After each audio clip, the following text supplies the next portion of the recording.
Welcome to Obsidian River Productions. Today, we present Chapter 18 of Nathaniel Hawthorne's classic, The Scarlet Letter. In A Flood of Sunshine, we explore the emotional depths and transformations of our characters. Join us as we continue this compelling journey through Hawthorne's masterful narrative. Remember to subscribe for more literary adventures. 18. A Flood of Sunshine. Arthur Dimmesdale gazed into Hester's face with a look in which hope and joy shone out indeed, but with fear betwixt them and a kind of horror at her boldness, who had spoken what he vaguely hinted at, but dared not speak. But Hester Prynne, with a mind of native courage and activity, and for so long a period not merely estranged but outlawed from society, had habituated herself to such latitude of speculation as was altogether foreign to the clergyman. She had wandered, without rule or guidance, in a moral wilderness, as vast, as intricate and shadowy as the untamed forest, amid the gloom of which they were now holding a colloquy that was to decide their fate. Her intellect and heart had their home, as it were, in desert places, where she roamed as freely as the wild Indian in his woods. For years past she had looked from this estranged point of view at human institutions and whatever priests or legislators had established, criticizing all with hardly more reverence than the Indian would feel for the clerical band, the judicial robe, the pillory, the gallows, the fireside, or the church. The tendency of her fate and fortunes had been to set her free. The Scarlet Letter was her passport into regions where other women dared not tread. Shame, despair, solitude. These had been her teachers, stern and wild ones, and they had made her strong, but taught her much amiss. The minister, on the other hand, had never gone through an experience calculated to lead him beyond the scope of generally received laws, although, in a single instance, he had so fearfully transgressed one of the most sacred of them.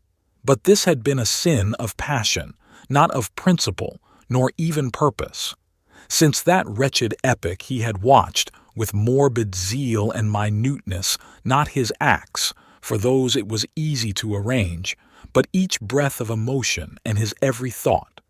At the head of the social system, as the clergyman of that day stood, he was only the more trammeled by its regulations, its principles, and even its prejudices.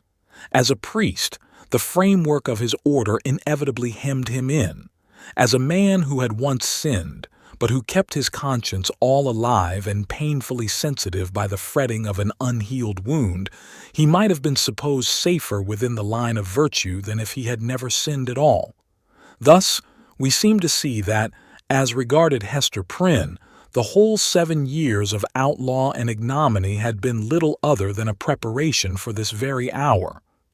But Arthur Dimmesdale, were such a man once more to fall, what plea could be urged in extenuation of his crime?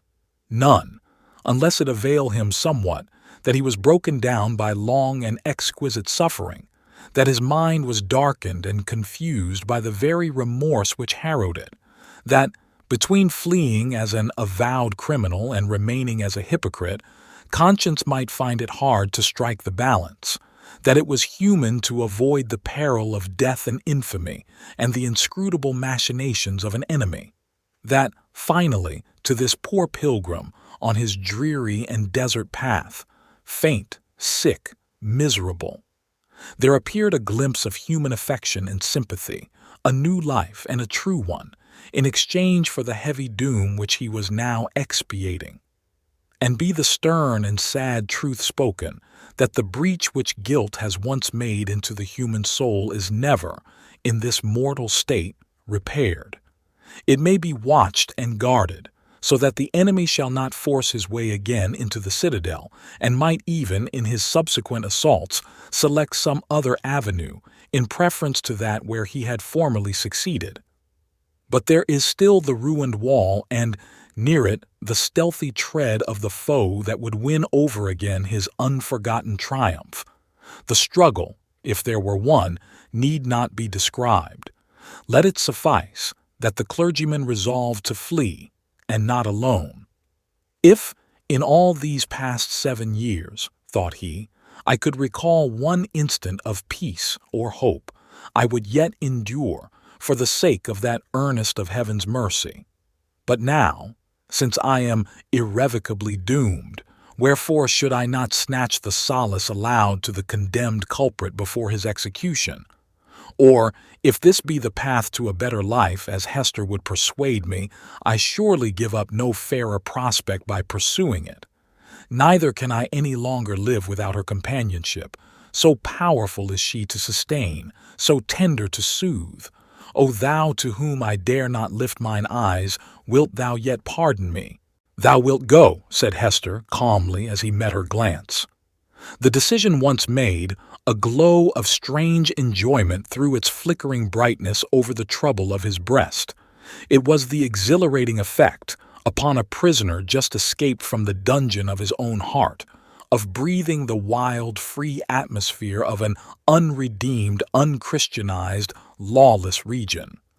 His spirit rose, as it were, with a bound and attained a nearer prospect of the sky than throughout all the misery which had kept him groveling on the earth. Of a deeply religious temperament, there was inevitably a tinge of the devotional in his mood.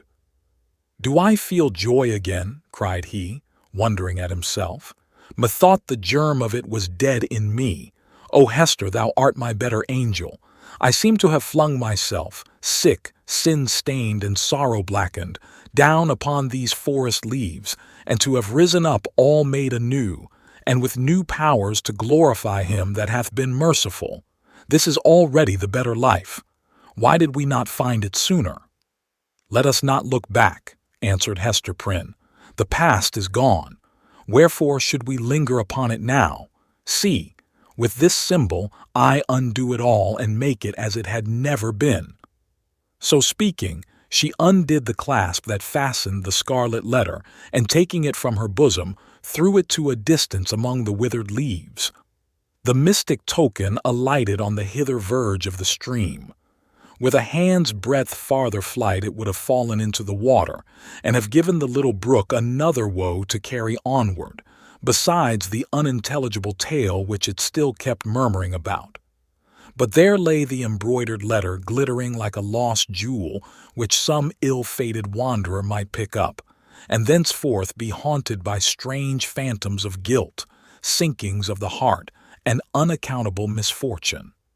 The stigma gone, Hester heaved a long, deep sigh in which the burden of shame and anguish departed from her spirit. Oh, exquisite relief! She had not known the weight until she felt the freedom. By another impulse, she took off the formal cap that confined her hair, and down it fell upon her shoulders, dark and rich, with at once a shadow and a light in its abundance, and imparting the charm of softness to her features. There played around her mouth, and beamed out of her eyes, a radiant and tender smile that seemed gushing from the very heart of womanhood. A crimson flush was glowing on her cheek that had been long so pale. Her sex, her youth, and the whole richness of her beauty came back from what men call the irrevocable past, and clustered themselves, with her maiden hope and a happiness before unknown, within the magic circle of this hour. And, as if the gloom of the earth and sky had been but the effluence of these two mortal hearts, it vanished with their sorrow. All at once, as with a sudden smile of heaven, forth burst the sunshine, pouring a very flood into the obscure forest, gladdening each green leaf, transmuting the yellow fallen ones to gold, and gleaming adown the gray trunks of the solemn trees. The objects that had made a shadow hitherto embodied the brightness now. The course of the little brook might be traced by its merry gleam afar into the wood's heart of mystery, which had become a mystery of joy. Such was the sympathy of nature, that wild, heathen nature of the forest, never subjugated by human law, nor illumined by higher truth, with the bliss of these two spirits. Love, whether newly born or aroused from a death-like slumber, must always create a sunshine, filling the heart so full of radiance that it overflows upon the outward world.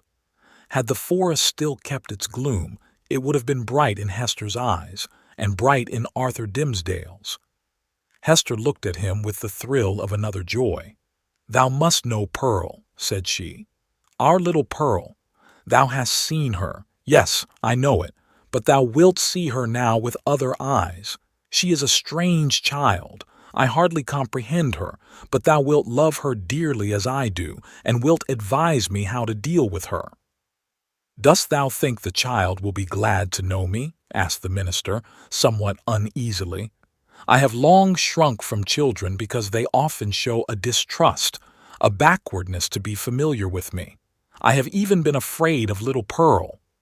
"Ah, that was sad," answered the mother, "but she will love thee dearly and thou her. She is not far off. I will call her, Pearl, Pearl." "I see the child," observed the minister. "Yonder she is, standing in a streak of sunshine a good way off on the other side of the brook. So thou thinkest the child will love me?" Hester smiled and again called to Pearl, who was visible at some distance, as the minister had described her, like a bright apparelled vision in a sunbeam which fell down upon her through an arch of boughs. The ray quivered to and fro, making her figure dim or distinct, now like a real child, now like a child's spirit, as the splendor went and came again. She heard her mother's voice, and approached slowly through the forest. Pearl had not found the hour pass wearisomely while her mother sat talking with the clergyman. The great black forest, stern as it showed itself to those who brought the guilt and troubles of the world into its bosom, became the playmate of the lonely infant, as well as it knew how. Somber as it was, it put on the kindest of its moods to welcome her. It offered her the partridge berries, the growth of the preceding autumn, but ripening only in the spring, and now red as drops of blood upon the withered leaves. These Pearl gathered and was pleased with their wild flavor. The small denizens of the wilderness hardly took pains to move out of her path. A partridge, indeed, with a brood of 10 behind her, ran forward threateningly, but soon repented of her fierceness, and clucked to her young ones not to be afraid. A pigeon, alone on a low branch, allowed Pearl to come beneath, and uttered a sound as much of greeting as alarm. A squirrel from the lofty depths of his domestic tree chattered either in anger or merriment, for a squirrel is such a choleric and humorous little personage that it is hard to distinguish between his moods, so he chattered at the child and flung down a nut upon her head. It was a last year's nut, and already gnawed by his sharp tooth. A fox, startled from his sleep by her light footstep on the leaves, looked inquisitively at Pearl, as doubting whether it were better to steal off or renew his nap on the same spot. A wolf, it is said, but here the tale has surely lapsed into the improbable, came up and smelt of Pearl's robe and offered his savage head to be patted by her hand. The truth seems to be, however, that the mother forest and these wild things which it nourished all recognized a kindred wildness in the human child. And she was gentler here than in the grassy margined streets of the settlement or in her mother's cottage. The flowers appeared to know it, and one and another whispered as she passed, "Adorn thyself with me, thou beautiful child, adorn thyself with me."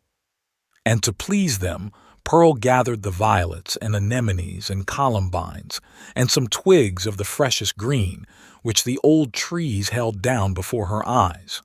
With these she decorated her hair and her young waist and became a nymph child or an infant dryad, or whatever else was in closest sympathy with the antique wood.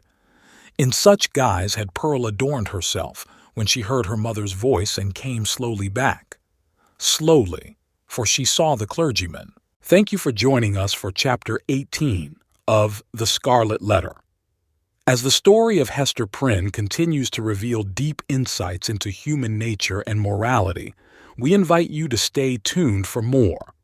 Subscribe to our channel for future chapters and share this journey with friends who appreciate classic literature.